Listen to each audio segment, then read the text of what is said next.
రాష్ట్రాల్లో ఇప్పటివరకు కొండా విశ్వేశ్వరరెడ్డి గారు అత్యధికంగా 4,700 కోట్ల రూపాయలు వారి ఆస్తులు చూపించారు. పెమ్మసాని చంద్రశేఖర్ గారు 5,000 కోట్ల పైచిలకు 1,000 కోట్ల రూపాయల అప్పులు కూడా చూపించారు ఆయన. అయితే ఈ ఇద్దరిలో ఇప్పుడు పెమ్మసాని గారే ముందరున్నట్టు లెక్క. అదే కదా ఆయన అంటే ఓకే తెలుగు రాష్ట్రాలు రెండింటిలో ఆయన తెలుగు రాష్ట్రాల్లో ఓకే టేక్ క్రెడిట్. ఇప్పుడు అదే కదా ఎలక్ట్రల్ బాండ్స్లో కూడా తెలుగు వాళ్ళే ముందు భాగాన ఉన్నారు. నేను ఏదో కప్లెట్ కూడా రాశా.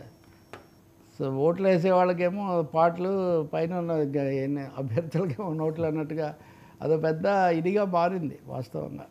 ఇక ఇద్దరు రమేష్లకి చిరంజీవి గారు ఓపెన్ సపోర్ట్. దీని మీద సజ్జల గారి రియాక్షన్ నిన్న రెండు చూశారు మీరు. చిన్నగా ఈరోజు చిన్న కప్లెట్ దీని మీద నేను ఒకటి రాశాను.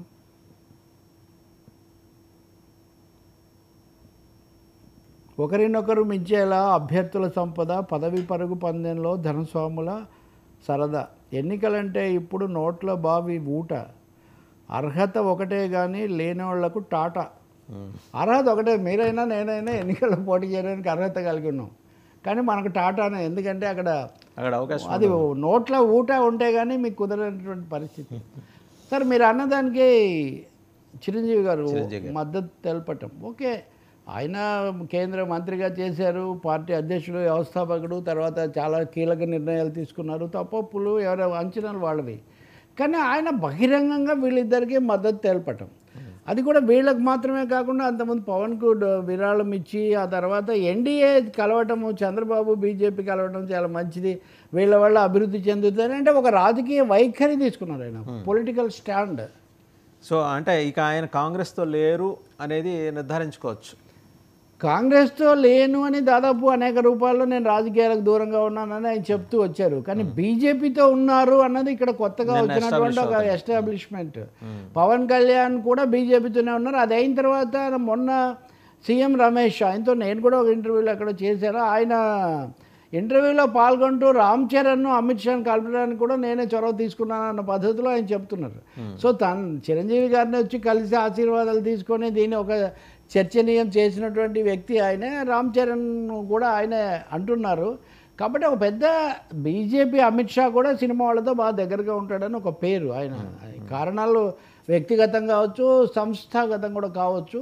ఏదైనా ఇక్కడ రెండు ప్రశ్నలు అండి. దీని మీద వైసీపీ వాళ్ళు విరుచుకుపడి ఎప్పటిలాగా చిరంజీవిని అది ఇది అంటే నేనేమో అదేమన్నా ఆయన రాజకీయ అభిప్రాయాలు ఆయనవే, ఆయన బీజేపీ కావాలని ఆయన కోరుకోవచ్చు, కానీ దానికి లాజిక్ అంటూ తెచ్చిన తర్వాత దాన్ని ప్రశ్నించే ఆ పరిస్థితి వస్తుంది. ఏపీకి ఏం చేశారు మీరు, ప్రత్యేకించి అంత ఎలా చేస్తారు. అలాగే కొంతమంది అంటున్నట్టుగా మీరు కాంగ్రెస్తో పూర్తిగా రాజకీయంగా ఎలాంటి స్పష్టత ఇవ్వకుండానే బీజేపీ అంటే మీరు మారినట్టు ఇట్లాంటివి అన్నారు, అది కూడా వదిలేయచ్చు.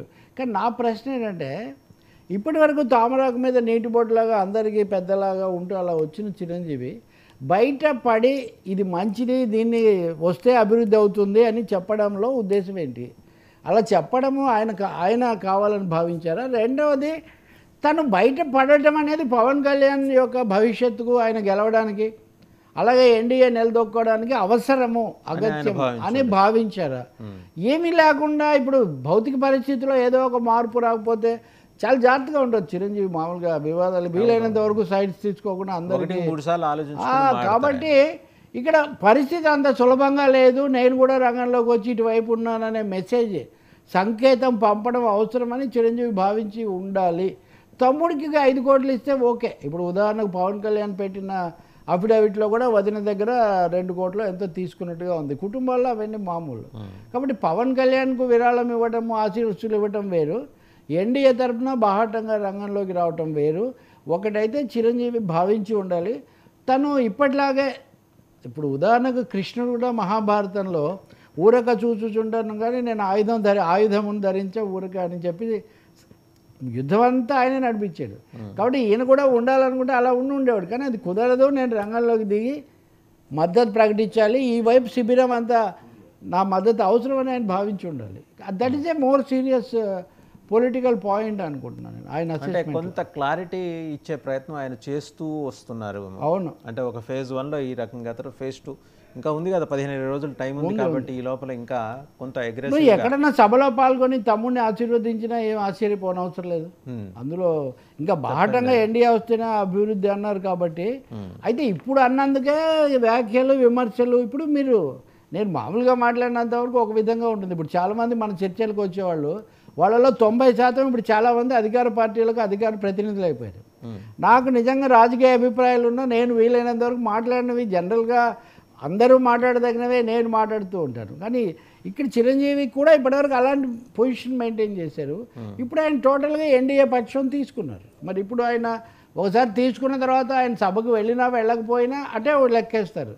సో మీరు అడిగిన దానికి ఆయన రంగంలోకి వచ్చే అవకాశం, ఏదో ఒక సభలో ఆశీర్వదించి శుభాకాంక్షలు చెప్పే అవకాశం ఉంది. అందులో సినిమా వాళ్ళు ఆ పని చేస్తుంటారు. ఏమంటారంటే ఈ అభ్యర్థి నాకు ఇష్టం. ఇప్పుడు బ్రహ్మానందం కర్ణాటక వెళ్ళి అక్కడ ఎవరికో ప్రచారం చేశారు. నాకు అభ్యర్థి ఇష్టం కాబట్టి నేను వెళ్ళాను, ఇంకోటి ఏమీ కాదంటారు. ఇంకొక ఆమె ఉంది, ఎక్కువగా సోషల్ మీడియాలో ఉంటారు, ఆమె అనసూయ. నేను ఎవరి ప్రచారం చేయడానికి నేను సిద్ధంగా ఉన్నానని పార్టీ ఈ విషయాలు ఏం చెప్పకుండా ఒక ప్రకటన చేశారు. Of course I'm not comparing Chiranjeevi with anybody, but film వరల్డ్లో ఉండేది. ఇక్కడ కీలకమైన మూడో అంశం ఏంటంటే, అంటే బంధుత్వము రాజకీయం మనం చర్చించాము. మూడోది సినిమా పరిశ్రమ ఏంటి? సినిమా పరిశ్రమకు సంబంధించి నాదొక అబ్జర్వేషన్ సార్. మీరు గమనించి ఉంటారు, విజయేంద్ర ప్రసాద్ గారికి అవును రాజ్యసభ సభ్యత్వం అంటే స్లోగా ఏంటంటే BJP wants to impress upon Telugu industry, ఆ మాటకు వస్తే southern film industry, by involving some of the people అండి. అందులో కీలకమైన వాళ్ళకి ఏవో ఒక పదవులు కట్టబెట్టో స్లోగా మీరు గమనిస్తే గడిచిన 3-4 ఏళ్ళుగా బీజేపీ ఐడియాలజీతోటి లేకపోతే హిందుత్వ నినాదంతో కూడిన సినిమాలు, చిత్ర కథాంశాలు ఎక్కువ వస్తున్నాయి. హిందీ ఫీల్డ్లో కూడా ఆ మాటకు వస్తే బ్రహ్మాస్త్ర చూసాం, తెలుగులో మన్ని మధ్య హనుమాన్ చూసాం. అంతకుముందు మరి ఈయనే రాస్తున్నారు, ఎవరు విజయేంద్ర ప్రసాద్ కథ రాస్తున్నారు, ఆర్ఎస్ఎస్ వాళ్ళకి. అంటే జాగ్రత్తగా సినిమా ఇండస్ట్రీని తన అనుకూలంగా మలుచుకునే కార్యక్రమంలో బీజేపీ చాలా సటిల్గా, ఎందుకంటే రాజకీయంగా వాళ్ళకి రావడానికి కొన్ని బ్యారియర్స్ ఉన్నాయి సౌత్ ఇండియాలో.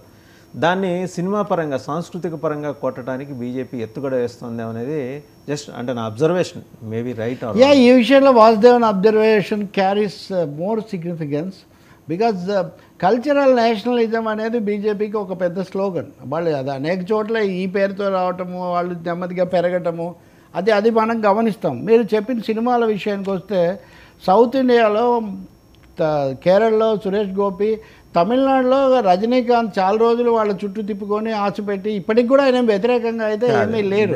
ఆయన కూతురు ఏదో మాట్లాడితే కూడా నేనేం వ్యతిరేకంగా ఏం లేననే చాలా స్పష్టమైన సిగ్నల్స్ ఇచ్చారు. కర్ణాటకలో సుమలత అనుకుంటాను, ఇంకా ఒకరిద్దరిని కూడా వాళ్ళు ప్రయత్నం చేశారు. ఆంధ్రప్రదేశ్లో కూడా మీరు అమిత్ షా వచ్చి జూనియర్ ఎన్టీఆర్ను కలుసుకున్నారు, రామ్ చరణ్ 1-2 సార్లు కలుసుకున్నారు. వాళ్ళిద్దరూ కలిసి నటించి ఆస్కార్ తీసుకొచ్చినటువంటి RRRలో అక్కడ సాఫ్రాన్ సింబల్స్ చాలా వాడారు, దీని వెనక విరివిగా వాడారు. ఇది ఒక విధమైన మెసేజ్ ఇచ్చారు. అలాగే